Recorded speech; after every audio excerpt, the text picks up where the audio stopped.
çam bëri mu përshtypje dje apo par dje, që kishte mbledh kryeministrin miq, koleg të mi, në orar të punës, drejtuesit politik Tiranës, ku aty ishin një pjesë të mirë të drejtorëve të institucioneve të shtetit, duke hyrë tek selia partisë në orar zyrtar të punës. Pra treguesi qartë që s'ka si lloj vije ndarse mes shtetit dhe pushtetit. Ndërkohë që drejtori është aty për të shërbyer në gjatë 8 orarësh të punës paktën socialistit, demokratit, zogristit, ballistit, dreqit etj. Mas atij 8 orësh mund të bëj çfarë doj dhe mund të bëj çfarë do lloj aktiviteti politik se nuk ja ndalon askush. Nuk është zgjidhja tek rasti i Shqipërisë ndryshimi i sistemit. Tek rasti i Shqipërisë problemi kryesor në radhë parë është garantimi i fushës lojës.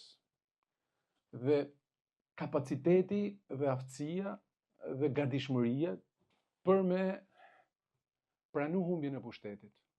Në për shoqëri që s'kan tradita demokratike, përgjithsisht ndryshimi apo rotacioni vjen më shumë nga gatishmëria e udhëheqjes, e udhëhecit për të pranuar humbjen e pushtetit, sesa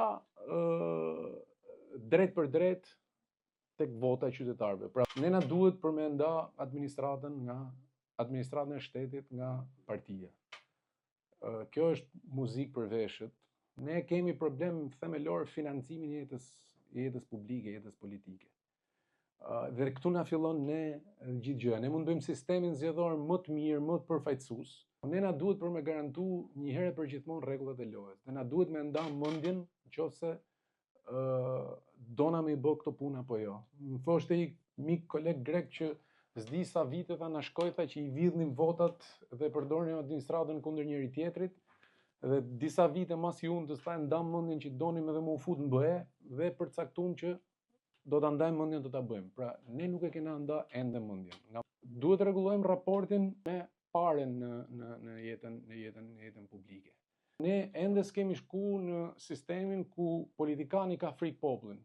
Vazhdojmë të jemi në situatën ku populli ka frikë politikanin. Çdo muaj, domethënë Athina digje nga protestat e studentëve të Politeknikut dhe çai ishte në përkujtim të revoltave të tyre gjatë juntës greke. Kishte raste dhe nuk po bëj thirrje absolutisht për jakobinizëm, kishte raste që e tërhiqnin zvarr në kuptimin figurativ të fjalës politikanin apo shtetarin nëse mendonin që kishte abuzuar detyrën. Derisa ne të rregullojmë këtë lloj raporti, kam frikë se do vazhdojmë të vuajmë.